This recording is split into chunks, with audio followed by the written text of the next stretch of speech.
สุขสบายดีพ่อแม่พี่น้องปองปายมาสุขุสุขคนเนาะที่ว่ากำลังรับชมคลิปนี้อยู่สำหรับวันนี้ไอเสียงเองสิพาทุกคนมากินส้มมักสังเนาะมักสังแล้วก็มะม่วงบอสโบเบ้าหลายใหญ่ห่างเนาะพ่อแม่พี่น้องเนาะเบ้าไปหลายมันสิยาวสิเยินบึงเจียวก่อนเจียวปลาแดกคักๆพี่น้องนะบรรยากาศแบบนี้มากินนำกันเลยพี่น้องเด้อเดี๋ยวเขาสิจัดมะม่วงกันนะพี่น้อง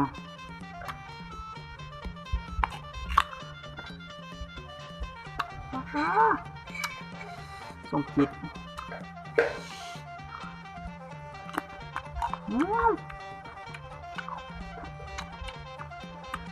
แซ่บโคตร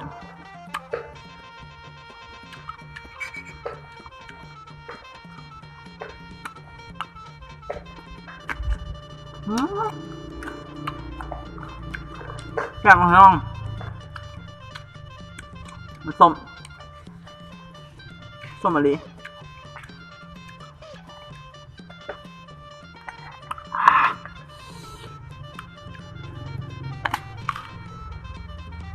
กินแซ่บต้องกินแบบนี้น้องด้วยเจียวปลาแดก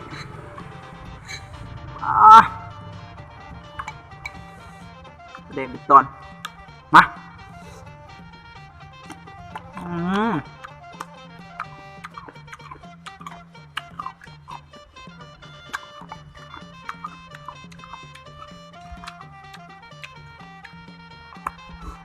ไม่ได้ไปใส่เนาะพี่น้องเนาะวันเสาร์อาทิตย์อยู่เฮือนเนาะพี่น้อง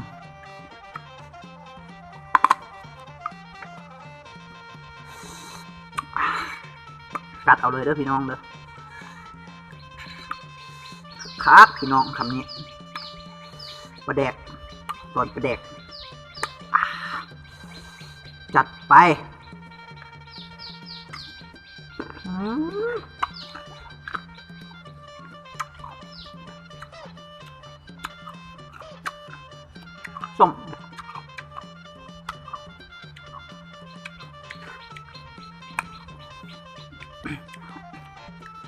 ส้มหูดัก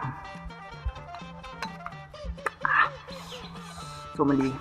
ส้มแท้ส้มว่า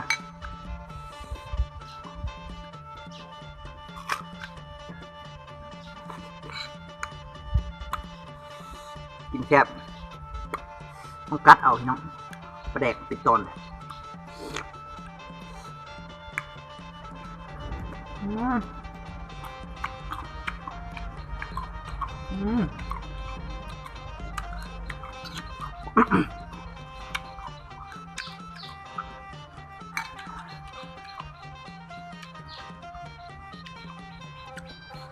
หลายคนก็อาจจะหู้จักมาหมักอันนี้เนาะแต่ว่าคนเสียงขวางคือไอเสียงเขาเอิ้นว่ามักสั่งเนาะแต่ว่าภาคอื่นบ่ฮู้ว่ามักหยังบางคนก็เถียงกันว่ามักแนวนี้แนวนั้นแต่ว่าทางภาคเหนือเขาเอิ้นมักสั่งเด้อบ้านเมืองผู้ใดที่ว่าเอิ้นชื่อแตกต่างก็บอกเลยเด้อ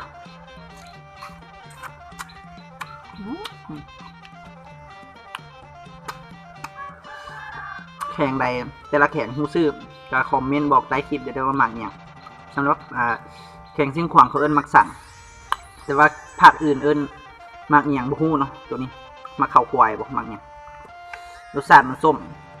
แต่ว่าจัดมะม่วงกับพี่น้อง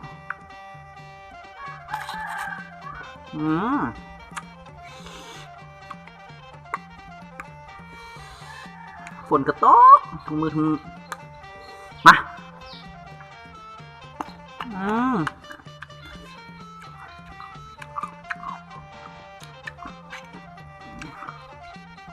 มักเจียวพี่น้องเจียวแซ่บหลาย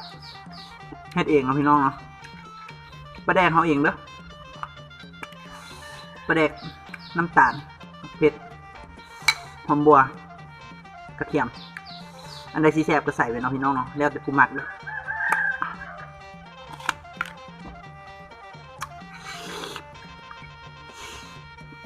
ปลาแดกสะอ่อนดิมาจัด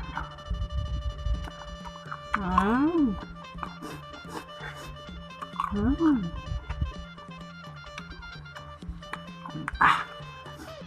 แซ่บครับ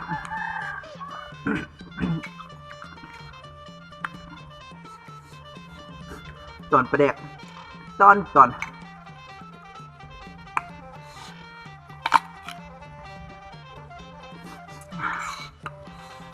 ผู้ใดอยากกินกับเฮ็ดเองกินกับเฮ็ดกินเองก็ได้ถ้าพี่น้องเฮ็ดเองกินแล้วมันเว้าปิ้นนะสงสัยแซ่บแห้งเลยว่าปิ้นเฮ็ดกินเองก็ได้น้องพี่น้องเนาะถ้ามีมะม่วงแต่ว่าต้องมีสูตรของไผ่ของมันเนาะเฮ็ดแจ่วนะมันจึงจะแซ่บเด้อมา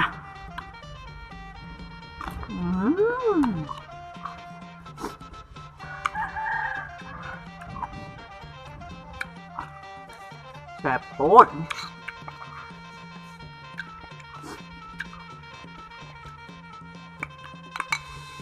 กินหลายกับบดีเนาะพี่น้องส้มเจ็บท้องแต่ว่าเขากินก็กินพอประมาณเนาะพี่น้องมะม่วงนี่ส้มอะไรคำใหญ่ๆพี่น้องประแดกย้อยๆป้าผู้ใดเห็นก็คือสิยากนำล่ะแต่ว่าขอโทษขออภัยเด้อ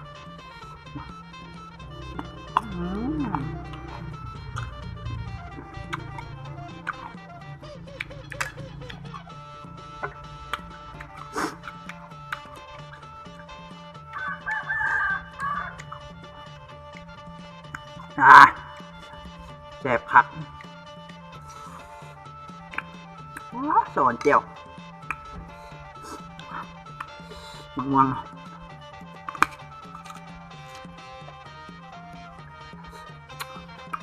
พี่น้องว่าดีอยู่งานนี่มีมดประเภทส้มมีมดทุกอย่างถ้าซื้อมามีมดทุกอย่างเลยบางคนก็ว่าเบาเสียงนี่ว่าหลายบอกกินจากเชื่อเพราะฉะนั้นมื้อนี้สิบ่เว้าหลายเนาะกินอย่างเดียวจัดพี่น้องเหงื่อออกเต็มเลย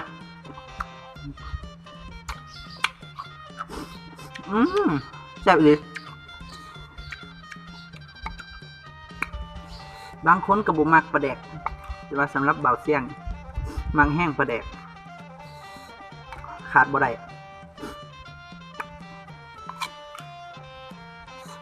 โดยเฉพาะประเภทตำส้มขาดปลาแดกบ่ได้เลยปลาแดกเป็นตอนมาฟังเสียงพี่น้อง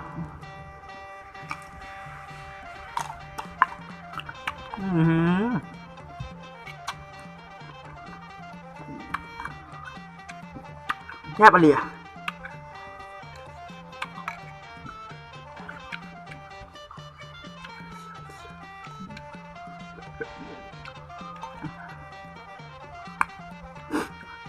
น้ำลายหลายคนอาจจะแตกแต่ว่าจะเฝ้ายังบ่จบจะเฝ้านับศพทหารเขาวะจัดพี่น้อง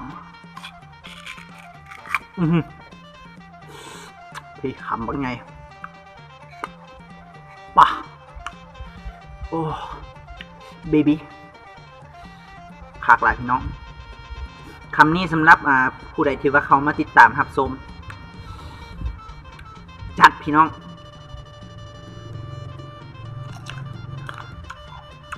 ข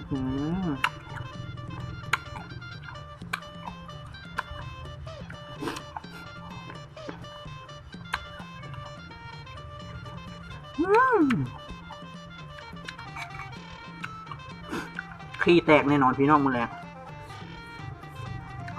มาสะออนแต่เจียวพี่น้องแซ่บหลายเจียวสูตรไผ่สูตรมันเนาะเจียวนะบางคนเฮ็ดเจียวผงบางคนก็เฮ็ดเจียวแบบไอเสียงเฮ็ดก็คือเจียวน้ำแล้วก็เอาปลาแดกใส่แต่ว่าเจียวตัวนี้มันแซ่บกว่าถ้ากินประเภทส้ม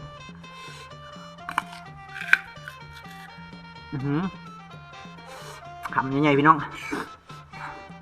สำหรับคำนี้เนาะพี่น้องเนาะคำนี้พี่น้องมอบให้ทุกคนที่ว่ารับชมแล้วกดไลค์กดแชร์แล้วก็กดติดตามมาจัด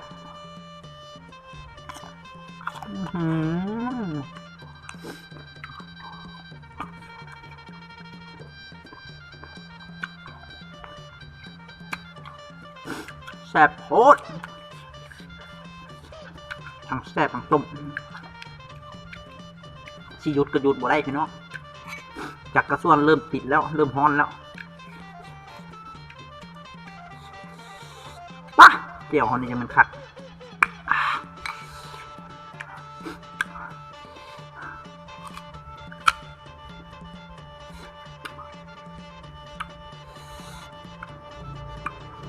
บางคนวันเสาร์วันอาทิตย์ก็ยังบ่ได้พักเวียกเนาะยังได้เฮ็ดเวียกอยู่แต่จังใดก็อย่าเด้อเป็นกำลังใจให้มื้อทุกคนแต่ว่าจังใดก็อย่าเนาะถึงอาจจะบ่ได้กินน้ำกันก็อย่าเบิ่งอยู่ทางบ้านก็อย่าแซ่บๆน้ำกันเด้อพี่น้องเด้อมา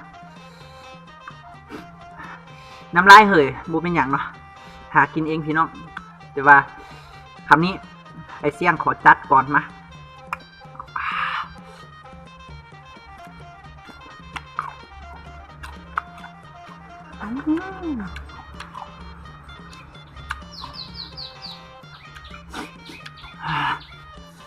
เผ็ดเริ่มเผ็ดมาแล้วพี่น้องแต่ว่าคักเลยยอมครับหมดแล้วมั้งนึงบดเจียวก่อนนะสดเจียวคักก่อนนะ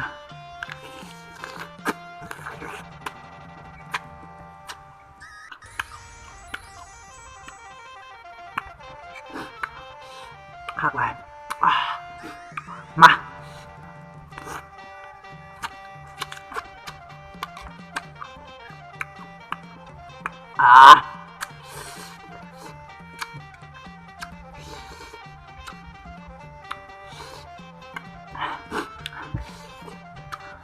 กินส้มต้องกินแบบนี้เนาะพี่น้องมันจึงแซ่บบางคนมาปาดมาซอยมันโบแซ่บพี่น้องต้องกินแบบนี้จื้อไว้นี่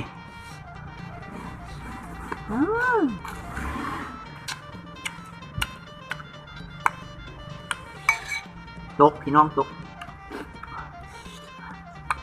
แกนกับ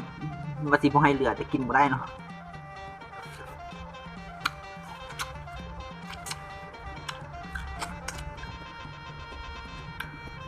หมดแล้ว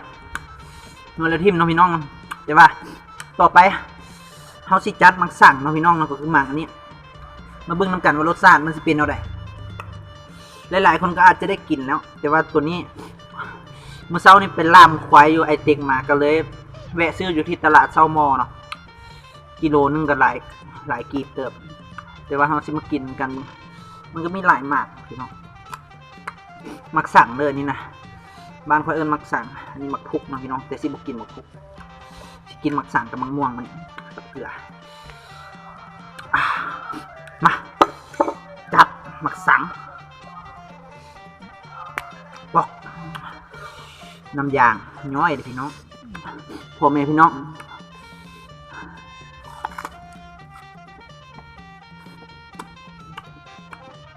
จัดคำใหญ่โอโอเลยพี่น้องเด้อ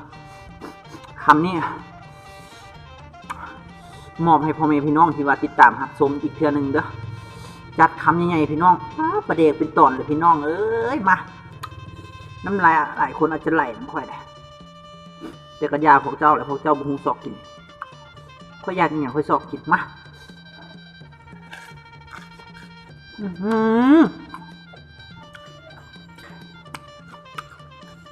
โคตรขอโคตรหมายสมเลย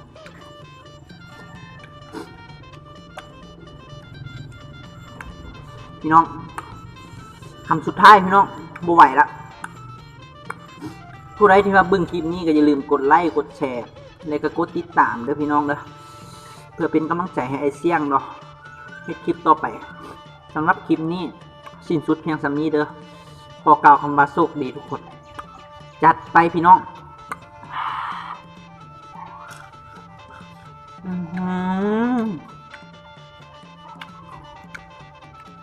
โชคดีพี่น้อง